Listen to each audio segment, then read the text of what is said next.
ঈদ মানে আনন্দ, ঈদ মানে খুশি। এটা আপনি আমি আমরা সবাই কম বেশি জানি। এখন এই ঈদের আনন্দ আমরা সবাই ভাগাভাগি করতে চাই, সবাই ভাগাভাগি করে নিতে চাই। এইজন্য আমরা সবাই প্রত্যেকের নাড়ির টানে নিজেদের কর্মস্থল থেকে বাড়িতে যাই। সেই বাড়িতে যাওয়ার ক্ষেত্রে আমরা সবসময় সবার সাথে আনন্দ উপভোগ করি এবং আনন্দ উপভোগ করব এই আশা নিয়েই যাই। এখন এই আশা নিয়ে যাওয়ার ক্ষেত্রে আমাদের সবসময় মনে রাখতে হবে যে আমরা যাতে কোনো এখানে আনন্দের জায়গায় যাতে কোনো দুঃখ বা কোনো বেদনা না পাই, এই বিষয়টা আমাদের মনে রাখতে হবে। কেননা আপনারা জানেন যে আমরাই তো সবাই এই যে কখনো একজন আরেকজনকে পিছিয়ে ফেলানোর জন্য আমরা এই যে প্রতিযোগিতা করি। আমরা লাফ দিয়ে কোনো লঞ্চে উঠি, কোনো ট্রেনের বাসে মানে ছাদে উঠি, কোনো বাসে অতিরিক্ত যাত্রী হয়ে আমরা যাই।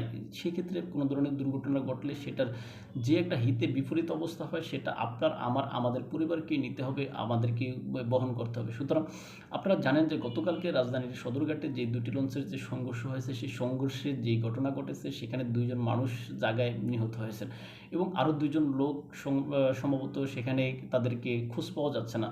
এখন এরকম পরিস্থিতি যদি হয়, ঈদ আনন্দ আমরা ভাগাভাগি করতে যাব, সেই ঈদ আনন্দ ভাগাভাগি করতে গিয়ে আমরা যদি শোকের মাতামে আমরা যদি সেখানে এই যে কি শোকের মাতামে যদি আমাদের বাসতে হয়, তাহলে সেই আনন্দের কোনো মানেই থাকে না। সুতরাং আমরা যে আমাদের বাড়িতে বা নারীর টানের বাড়িতে আমরা যাব, সবাই এই বিষয়টা লক্ষ্য রাখবো যেন কোনো অনাকাঙ্ক্ষিত ঘটনা যাতে না ঘটে এবং প্রত্যেকে সতর্ক থাকতে চেষ্টা করব। প্রত্যেকের জায়গা থেকে সর্বাত্মক সতর্ক থাকবো বলে আমি মনে করি।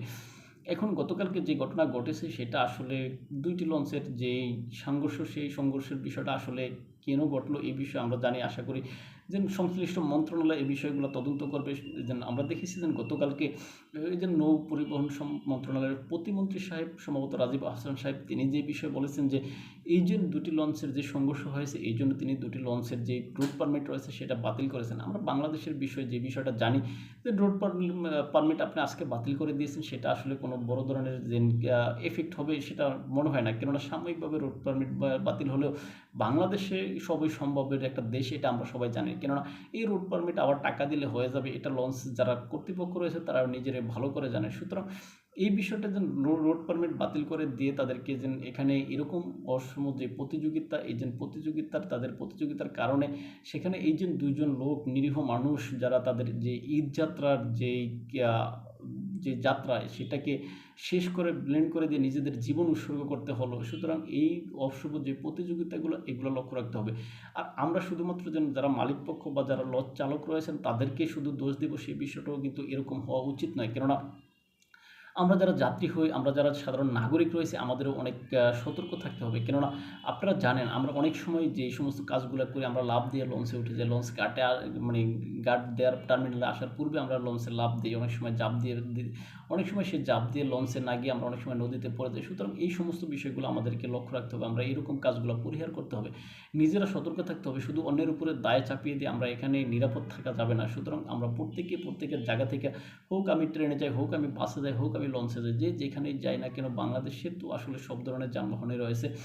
যে যেভাবেই যায় সে প্রত্যেকে সেভাবেই মানে যার যেই যাত্রা বাহন রয়েছে সেই যাত্রা বাহনে অতিরিক্ত যাত্রী হব না বলে আমি মনে করি। কেননা অতিরিক্ত যাত্রী হলে গতকালকে যে ঘটনা ঘটেছে এরকম ঘটনা আবার ঘটতে থাকবে। আবার বাংলাদেশের এই সময়টা বিশেষ করে প্রাকৃতিক দুর্যোগ প্রবণ একটা সময় থাকে, বিশেষ করে এই যে আপনার জ্যৈষ্ঠ মাসের আগ মুহূর্তে বা বৈশাখ মাসের আগ মুহূর্তে বিশেষ করে কালবৈশাখীর একটা মৌসুম বাংলাদেশে আসে।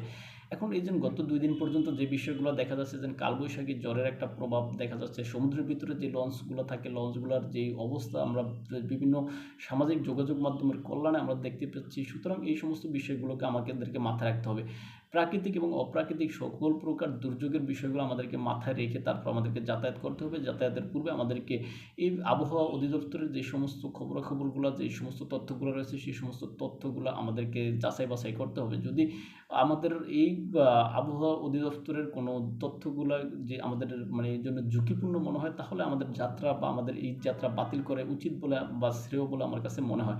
সুতরাং আপনি কখনো ঝুঁকি নিয়ে নিজের জীবনকে আপনার মারাত্মক ঝুঁকিতে ফেলবেন ফিরবেন না বলে আমার মনে হয়। সুতরাং আমরা যে বাসায় যাব, আবার যাওয়ার পরে আমরা যখন ঢাকাতে ফিরবো, আমরা প্রত্যেকে এই সমস্ত বিষয়গুলো লক্ষ্য রাখলে গতকালকে সদরঘাটে যেরকম দুর্ঘটনা ঘটেছে এই সমস্ত দুর্ঘটনাগুলো ঘটবে না। আর সংশ্লিষ্ট সরকার বা সংশ্লিষ্ট মন্ত্রণালয়কে আমরা এই বিষয়টা একটু বলতে চাইবো যে আসলে এই যে গতকালকের সদরঘাটের যে ঘটনায় আমরা দেখছি লঞ্চের রুট পারমিট বাতিল হয়েছে। রুট পারমিট বাতিল হওয়া আসলে বড় ধরনের কোনো একটা সমাধান না। এটা আপনি এই রুট পারমিট বাতিল হলে পরবর্তীতে আবার বাংলাদেশের টাকার মাধ্যমে সব কিছুই করা যায় সেটা আমরা জানি। আবার হয়তো রুট পারমিট ওই সমস্ত লঞ্চ কর্তৃপক্ষগুলো নেবে। সুতরাং এখানে তাদেরকে বড় ধরনের মারাত্মক কোনো যে শাস্তিমূলক ব্যবস্থা নিতে হবে যাতে তারা আপনার এরকম আর ঘটনা না ঘটে, এরকম দুটি লঞ্চের বড় ধরনের সংঘর্ষ যাতে আর না ঘটে এই বিষয়গুলো লক্ষ্য রাখতে হবে।